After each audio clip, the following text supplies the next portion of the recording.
Hello, everyone, and welcome to Locked On Flames. We have another 100-point scorer and a 40-goal scorer on our hands. Matthew Tkachuk crossed that milestone Thursday night against the Dallas Stars as the Flames clinched the Pacific Division.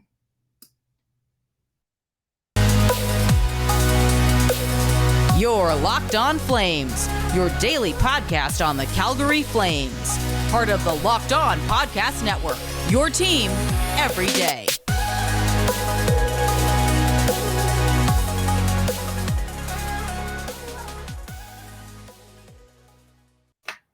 What is up, everyone? Hello, I'm Jess Belmosto of the Locked On Flames podcast. How are you today? Thank you so much for making Locked On Flames probably the listen to your commute home. I'm going to assume. You can find us anywhere you get your podcasts, including Spotify, Stitcher, Apple, Odyssey, Audible, and YouTube. You name it. We're free 99 anywhere you get your shows. Oh my goodness, today we have to talk about Matthew Tkachuk, the division being clinched, and of course our winners and losers of the week. So let's start with Matthew Tkachuk, okay?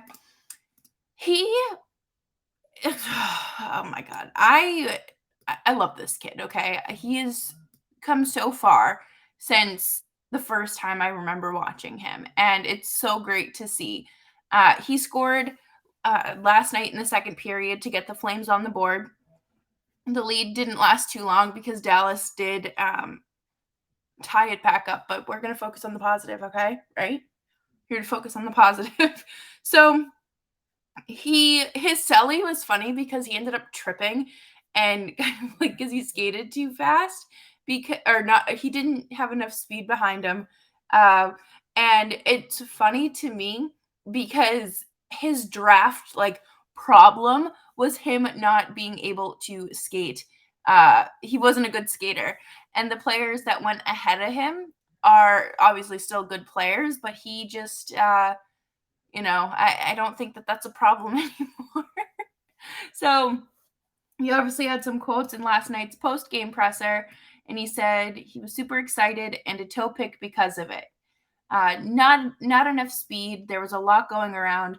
Mange was coming, and I had my arms out for a hug. One of those kind of blacked out moments, just super excited.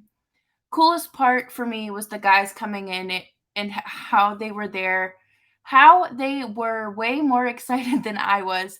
I didn't think that could be possible. I love that quote. I like that quote a lot because it shows that, yes, while this is an individual achievement and milestone, they're happy with Tkachuk. They love Tkachuk. He has provided so much to this team this year, and it's not just about him scoring. It's really him embracing this new role that he has. And I think a lot of people look to him, he's like 24, 25 years old, but he's been doing this for a little bit, and he knows what it takes to take it to that next level. He is one of the best players in the league, and I am so proud of him. And all I could think about last night was when Tkachuk was injured with a concussion in the bubble, and it was the game 6 against Dallas, and he was the only one showing emotion or any sort of frustration with how the game was going and how the Flames were performing. There's that gif of him like throwing his mask, I think, or he throws his hands in the air and he's walking away. He's so frustrated. And to me, that was a moment where I knew that he wanted to be down there. Like, not only that, but he really wanted to be part of, some sort of leadership. I think that he has the heart. He has turned his character around, which we're going to talk about in a minute here. But he is just so dedicated to this sport. And obviously all professional athletes are, but just very just it completely consumes him, I would say. I would easily say that he is one of those players who eats, sleeps, and dreams hockey. But then I think about the days where he was like a pest. He was a true pest out there on the ice, and you did have to worry about him injuring one of your players the same way you used to have to worry about Brad Marchand and Tom Wilson. Tom Wilson's still kind of, debatable, but Brad Marchand has a very different reputation now as well. But then you come back to Matthew Tkachuk, who has turned it around in probably what, 2 seasons? I would say pre-pandemic was the last time he was suspended. Did he get suspended earlier this year? I don't know why that's sticking. No, that was Brad Marchand. I'm sorry. So I technically think that Tkachuk is no longer a repeat offender by the CBA, but Audie talked about this the other day on Twitter, and I was losing my mind. It was like one of the first tweets I saw when I woke up, because yes, I do basically just run on Calgary time. My body is in mountain time. But he said, all the money that they could make from the jerseys when Tkachuk and Gaudreau resign, and then how Tkachuk's will have the C on it. And I want to know your thoughts on that. Do you think that he is a player who can lead the room, who can really push this team to be the best that they can be? I know that we have had our debates in the past about our past captain and how he lost the room and maybe shouldn't have, stood up for some really slimy behavior. But I don't want that makes it sound like he was defending something horrible. No, he was justifying Kachuk's temper tantrum allegedly. But this kid used to go out on the ice, right? And it would just be penalty after penalty after penalty, suspension here, suspension there. Yes, he still has like a reputation, and still has like that rapport with Drew Doughty. But then Sarah from Locked On Kings said only one of her players can have or she only has enough room for one of her players to have beef with a Tkachuk, and this season it's Brendan Lemieux. And honestly, I still cannot believe that he bit Brady Tkachuk's finger, and just like the dramatics that came from that. And Brady just like, oh my god, why would he do such a thing? It was very funny. But I think he has realized that he is there to do a job. He does not need to be this wild guy. He does not need to be an enforcer. He doesn't need to be the guy enforcing all these penalties and giving players or giving the other team that man advantage that's really going to hurt the Flames. So again, stick taps for him. My little Funko Pop Matthew Tkachuk. Thank you for coming out to play today. I just give him the blank check. Brad, I almost said man to man, but a heart to heart here. Just give him and Johnny blank checks. It'll be okay. Coming up next, we are going to talk about the Flames clinching the division and taking a peek back at our pre-season previews, I guess, predictions. But first, we are going to talk about Built Bars. Built Bars are a delicious tasting protein bar that everyone could benefit from. They taste like a candy bar, but they have kind of a complete 180 in nutritional value from a typical candy bar. And they also have the first ever protein infused marshmallow, and they're a treat that are covered in 100% chocolate. The puffs are a really great way to spice up your protein intake with yummy cinnamon churro, coconut marshmallow, and banana cream pie. The cinnamon churro is my favorite. Those are my go-to after the gym because I have this awful habit of stopping or thinking I need to stop after the gym. And there's like 4 fast food restaurants on my way home that I pass on my short drive to the gym, but those Built Bars do a great job of filling me up. They are low in calorie, high in protein, and you can replace your candy bars with them. And they have about 130 calories, 4 grams of sugar, around 4 net carbs, and 17 grams of protein. Head on over to built.com and use promo code LOCKED15 to get 15% off of your order. That's promo code LOCKED15 for 15% off of your next order. Thank you so much for tuning in to Locked On Flames. As always, you can find this show wherever you get your podcasts. If you go back to, I guarantee you, 9 out of 10 podcasts, no matter who hosts them, what team they cover, what conference they cover, anything like that, they will say that the Flames, more than likely, were not going to win the division. They would maybe come in second, maybe be a wild card team, but there was no way that Vegas was not winning this division. And once that Jack Eichel trade happened, which obviously was later after those predictions were made, obviously, but it was very evident that the Flames were not the favorite. And I don't think anyone had this on their bingo card in 2022. I don't think that anybody had the Flames clinching the Pacific Division and scoring 106 points as of now. Or not scoring 106 points. I'm sorry, recording 106 points. It's unbelievable to me. It is just astonishing to think where this team came from. I had Vegas winning the division, and then the Flames would be like, Vegas would be high up and the Flames would be significantly lower in second.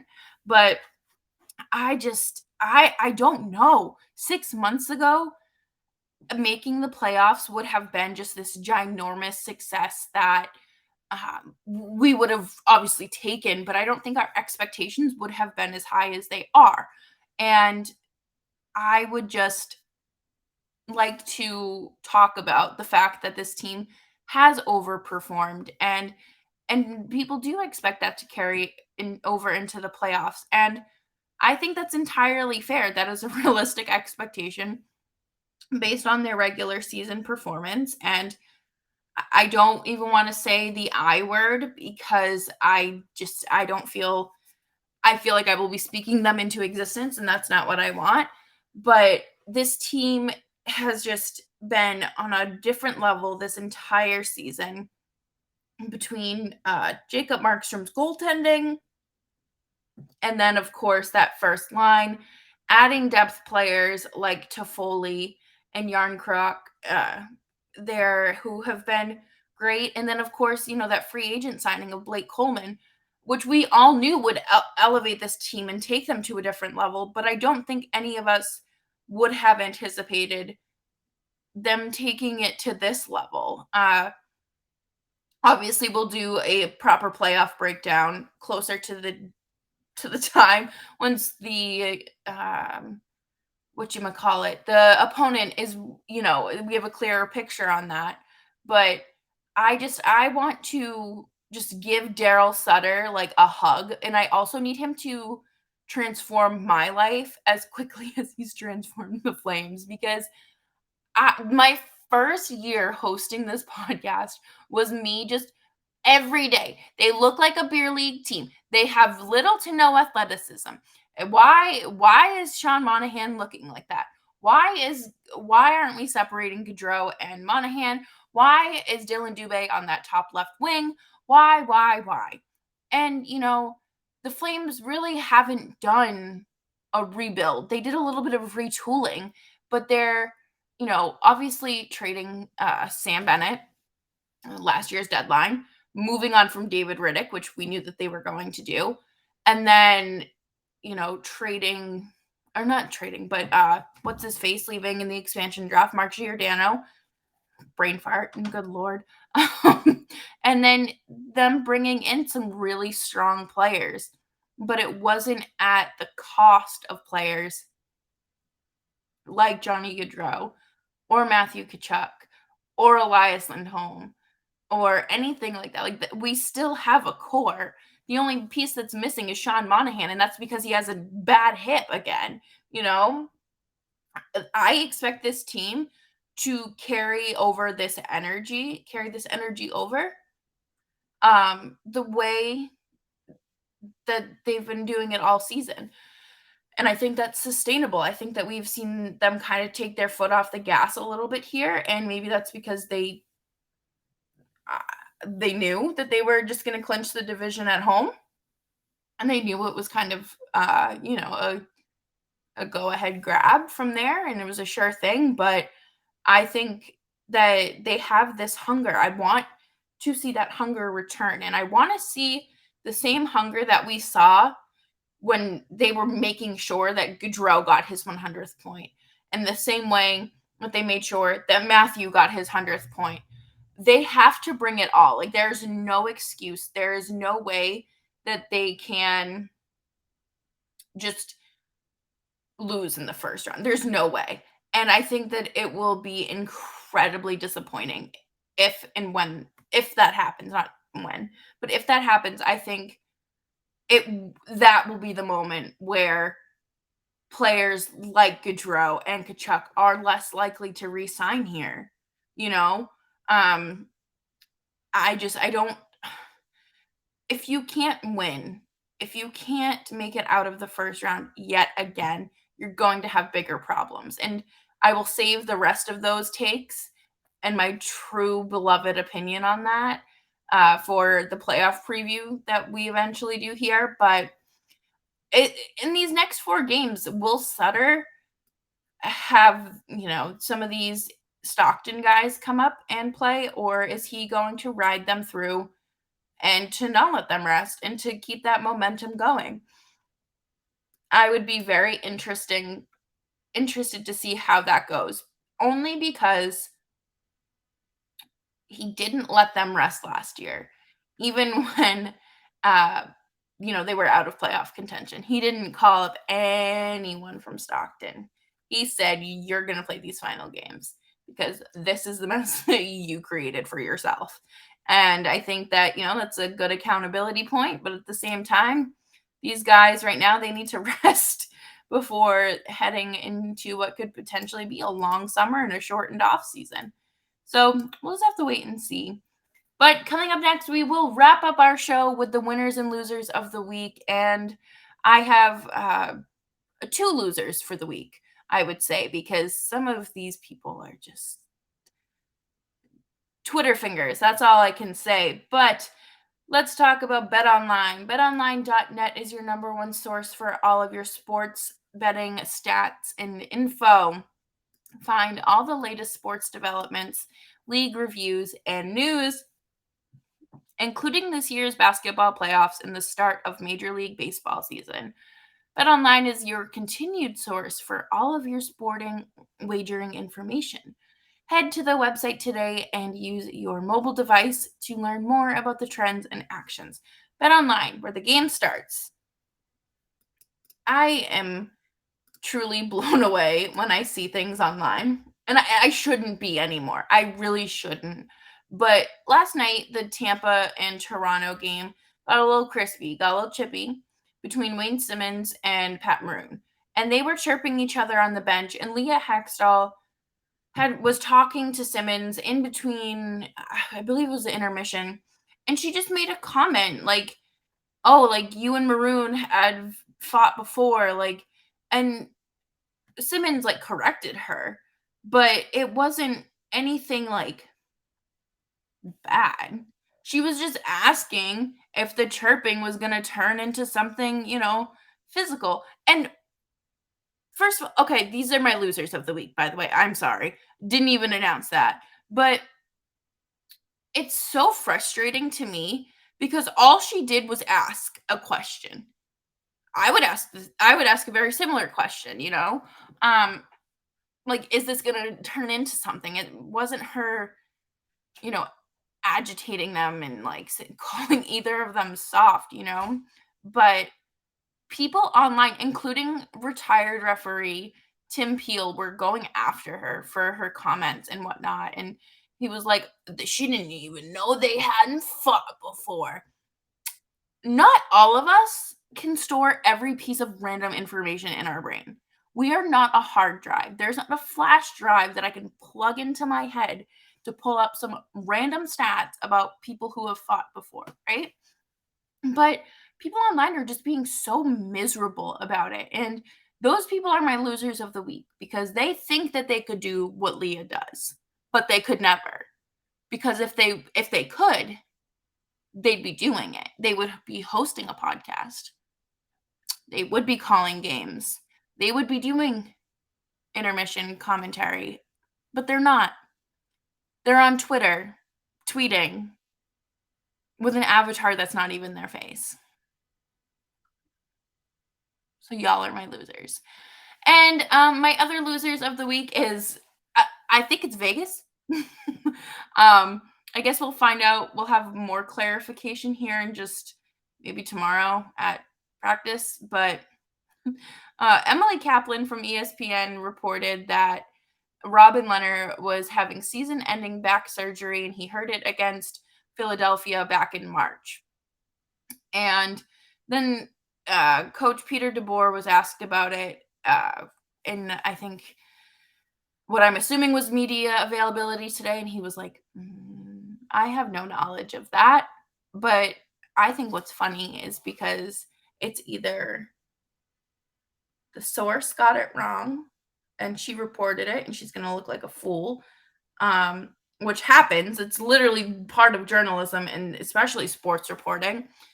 And or no one has been keeping either DeBoer or Robin Leonard in the loop, and they found something out through Twitter again, which would be so painfully on brand for this organization that it almost hurts. But I'm interested to see. I haven't checked Leonard's Twitter. I feel like he would come to Twitter and say something, because if he has opinions about Evander Kane, he runs to Twitter. So, if he has to clear something up, I'm sure he'll go to Twitter. But my winners of the week are the Boston Celtics. I do not watch the NBA outside of playoffs. I find it boring, overpriced. I went to a game 2019 whenever the Raptors won the championship, and I paid out the wazoo for tickets, and it was just a random regular season game in January. So no. But they are heading to Brooklyn up 2-0 in the series and have had some really wild games to start. I think that there's a lot of animosity there between, Kyrie and his former teammates, because everybody was sure that between Gordon Hayward and Kyrie that the Celtics were going to bring home another championship. But I think the game one was the more exciting game of the two. For me personally, the way that Jason Tatum ended it, and he is just such a fantastic player. I'm not a basketball fan by any means, really, but the excitement there has just been so fun. I love the idea of them going to Brooklyn, like into the Nets house, and just continuing what they're doing. I don't really I just think it's funny that like the Boston media has turned this like Kyrie thing, like they've taken it so personally, but yet they're like, oh, who cares? Clearly you do, because you need something to fill your segments. But that will do it for today's episode of Locked On Flames. Thank you so much for tuning in. As always, I'm Jess Belmosto. You can find me on Twitter at Jess Belmosto. Follow the show wherever you get your podcasts. Subscribe, like, comment, share it with your ex or your coworkers, wherever you want. Thank you all, and I will chat with y'all on Monday. Bye-bye.